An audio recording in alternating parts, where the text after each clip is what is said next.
blue coats in the yellow dry bag. So this is going to be in a few hours' time when you are looking for your blue coat to wear for the dog walk in the morning. What does that blue coat?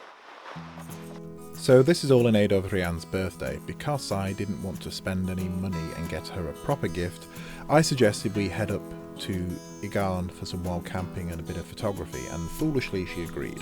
So late one afternoon we did the short hike up to Cwmclyd and camped under the face of Garn. It's a nice hidden little wild camping spot, quiet even in the middle of summer, so it was nice to get away from people and to just hopefully settle down for a quiet evening, although that turned out to be 50 to 60 mile an hour winds all night.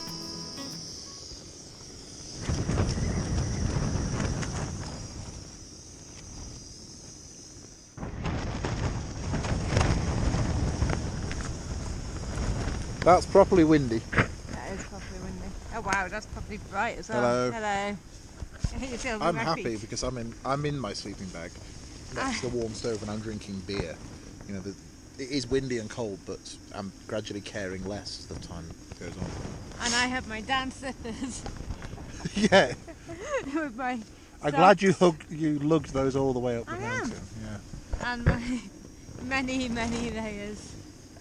Whereas I am breaking all rules of camping and cooking in a tent with a gas stove in the wind whilst the fly sheet is flapping against it. It's one of those, I'm meant to be an outdoor professional, but this is a do as I say, not as I do kind of situation. And that was kind of it for the rest of the night. I was kept awake at times by the noise of the wind, but it was a fairly comfortable night and not a bad night in the mountains, and well, what a place to wake up in. This is why I love wild camping, particularly if you arrive just as it's getting dark, because you don't really get to appreciate where you've spent the night until the next morning and you get views like these. So we're looking down over Cwmidwal and there's Trevan there just in the distance, and then there's a Ogwen on the left hand side, and then the Carneddau just about appearing in the shot on the left, and yeah, it's just a nice hidden little valley, although what we're not showing are the hordes of climbers heading up to climb those routes on the back of the head wall in the ice that's still left behind. Good morning, Rianne. Good morning, Richard. How are you? I'm amazing. How are you? I'm good. I think I got more sleep than you. I think you did. Would you like to tell the viewers what happened in the middle of the night? It was quite early on. It was only I think it was before midnight, maybe sort of 11ish. I thought you might have been dead. Well, it's not like you not to make any noise. Even when you sleep, you usually make some noise. And you're just lying there, eyes shut, no noise, and I couldn't even see your chest rise or hear any breathing. So, you thought I may be dead. And when you thought I was dead, did you panic or cry, or did you just wonder how you would get my body down the mountain? So, what do I do now? What do I do if he's dead? You inherit the tent. I inherit the tent. And the sleeping bag that you've stolen. And your other sleeping bag for slightly milder climates. So. It's basically inherit all of my nice outdoor things. Yeah. No, I was quite concerned for... Not concerned enough to wake me up, or try and wake me up. It only lasted a few seconds, and then I heard you breathe. I was like, he's fine. I think I must have woken up something. Apparently that's love.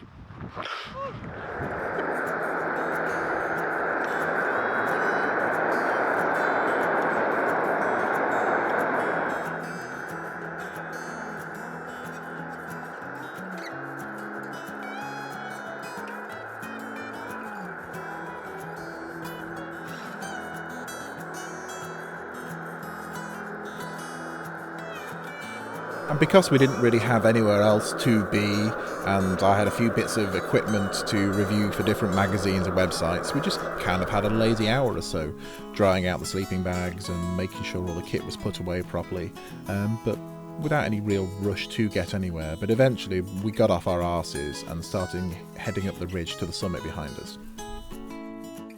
Even though it's only a piddly little snow slope, doing this wild camping kit is not fun. Stupid heavy bags, stupid heavy camera equipment. Can you tell his bag's heavy? I'm bitching about my bag being too heavy. What else is wrong?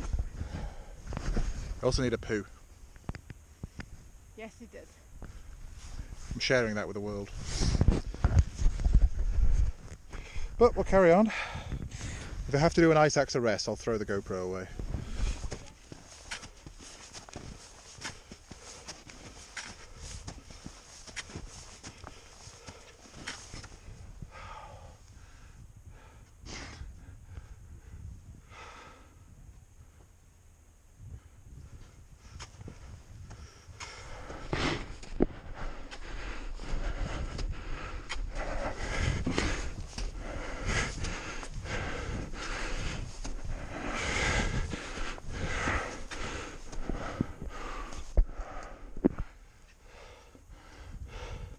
Put your points in more, yeah.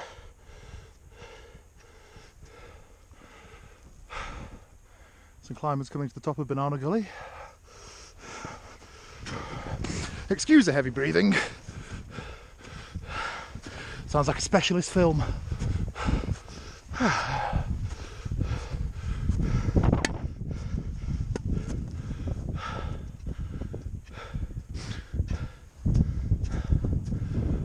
Good workout for the calves. Yes.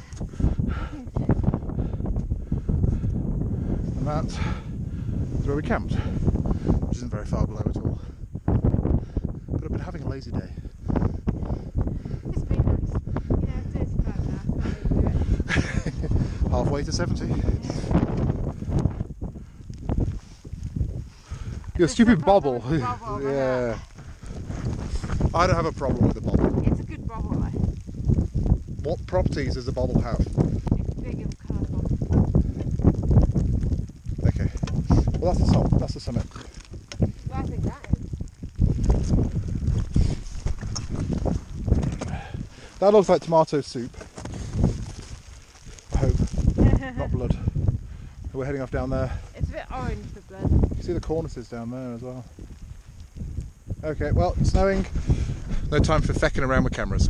Gone for ages without any snow, and now there's this really lovely steep patch at the top of Cwmidwal, and just on the path up to the left of Devil's Kitchen, which is over there. And this is Rianne learning how to front point and descend for the first time.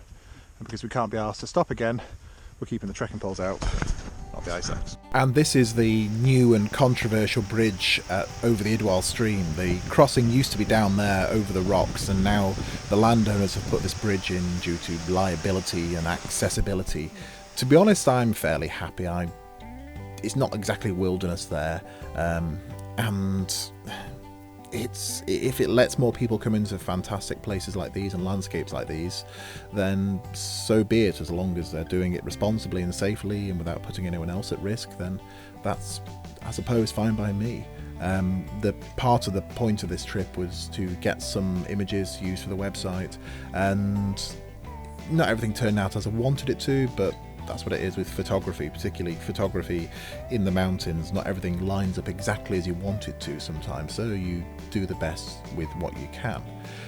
Thank you for watching. If you enjoyed this, or you just want to support the random stuff that seems to be coming out of the channel at the moment, then you can like and subscribe. We've got some more videos here, and if you want to tell us what you think about this, or you want to tell us why we did everything wrong, then you can put it in the comments below. But until the next time, thank you for watching, and I'll see you again.